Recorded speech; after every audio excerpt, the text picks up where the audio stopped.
সরিষা খেতে হুট করেই ঢুকে পড়ে টিকটকারের দল, সেই সাথে উৎসুক সৌন্দর্য পিয়াসুরা তো আছেই।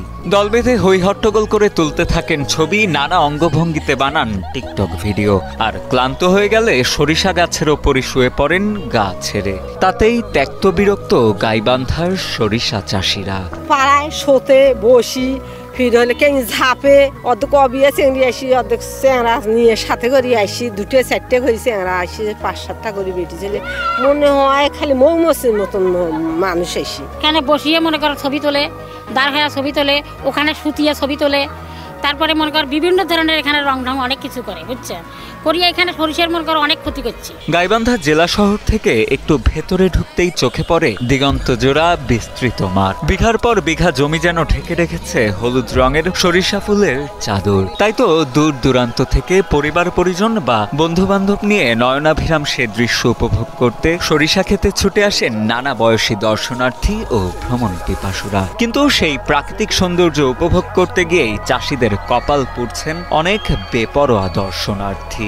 দর্শনার্থীদের বেপরোয়া কাণ্ডে ক্ষতির আশঙ্কা করছেন গাইবান্ধার অনেক সরিষা চাষি। যে জমি হইলে 3 মণ জমিনে মনে করেন 1 মণ শস্য হবে না, এইরকম ক্ষতিটা করে ফেলাইছে।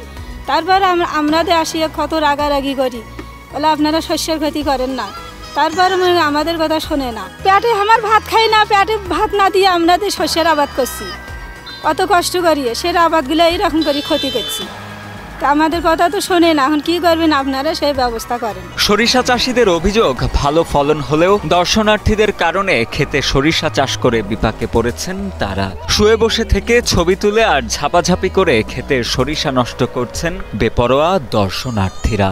এমনকি জমি মালিকের বারণও অনেকে তোয়াক্কা করেন না বলে অভিযোগ সরিষা চাষিদের। সুদিয়ে তো একদম নষ্ট করে ফেলাইছে, মানে শস্যের ভুঁইয়ের মাঝে মাঝেই ভেতর দিয়ে ঢুকছে আর খালি নষ্ট করে ফেলেছে। এখন মানুষ এখানে যেভাবে আসিয়ে তো এরা কথাও শোনে নাই, এদের সাথে খারাপ ব্যবহারও করা যায় না, করলে মানুষ খারাপ বলে।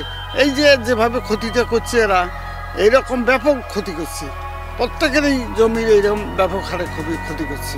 তবে ফসল নষ্ট না করে চাষি ও কৃষকদের কথা মাথায় রেখে সুশৃঙ্খলভাবে ও সাবধানতা অবলম্বন করে সরিষা ক্ষেতের সৌন্দর্য উপভোগ করা উচিত বলে মনে করেন অনেক দর্শনার্থী ও স্থানীয় বাসিন্দা।